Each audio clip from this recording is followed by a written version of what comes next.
Aku punya tetangga yang suka banget nganterin makanan busuk ke rumah.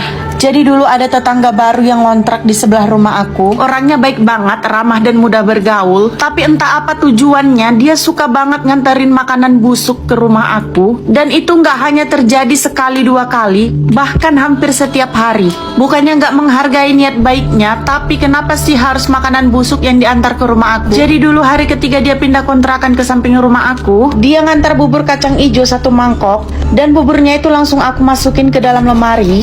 Tapi pas aku makan, buburnya itu udah langsung berbuih. Kalau makanan udah berbuih, udah pasti basi. Akhirnya aku nggak jadi makan. Keesokan harinya dia ngantar lagi. Kali ini dia ngantar gulai nangka. Tapi pas aku mindahin ke piring aku, gulai nangkanya itu udah berulat. Aku nggak berani bilangin ke dia waktu aku mulangin piringnya. 2 hari kemudian datang lagi buat nganterin tumis kangkung. Pas aku cicip tumis kangkungnya itu udah asem. Terus pas aku cium, kangkungnya itu udah bau banget. Akhirnya aku buang. Aku nggak enak ngomong sama dia, takut dia tersinggung, jadinya aku diam aja. Terus hari berikutnya aku ngeliat dia bawa rantang. Aku udah tahu itu pasti makanan basi. Aku langsung sembunyi dalam rumah dan gak berani buka pintu karena takut menerima makanan dia. Tapi dia terus ngetuk pintu rumah aku dan akhirnya aku buka aja. Ternyata dia mau ngantar lontong sayur. Terus kali itu dia nanya ke aku gimana makanannya, enak atau enggak. Aku cuma bisa senyum dan bilang iya enak. Terus aku bilang ke dia jangan repot-repot lagi buat nganterin makanan, soalnya aku lagi diet dan aku lagi batasin makan. Terus dia bilang kasih aja ke anggota keluarga lainnya.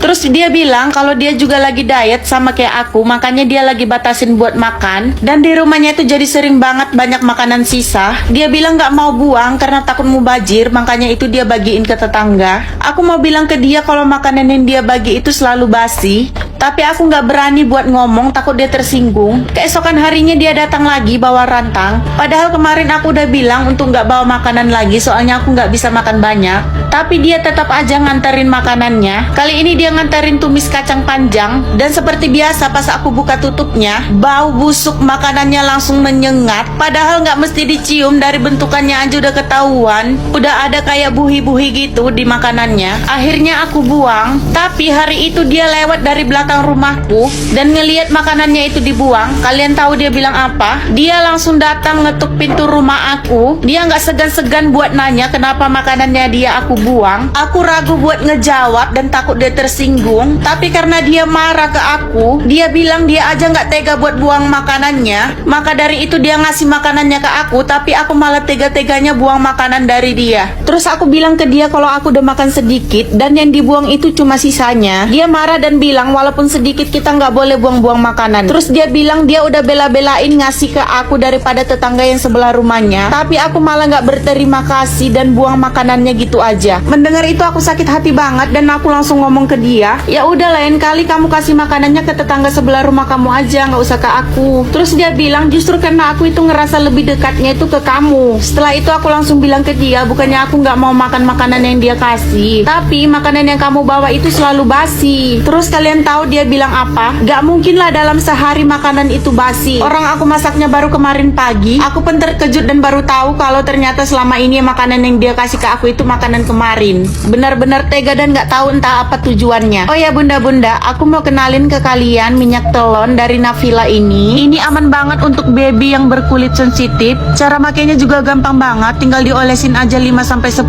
tetes di perut, pinggang, dada, dan telapak kaki bayi. Panasnya nggak menyengat di mata. Ini juga bisa untuk bayi yang baru lahir, yang fungsinya untuk menghangatkan tubuh si kecil dan menghindari dari gigitan serangga seperti nyamuk. Ada varian lavender, kasturi, araso, dan green tea. Ini juga bisa dipakai orang dewasa loh bun. Jangan lupa ya diklik keranjang kuning.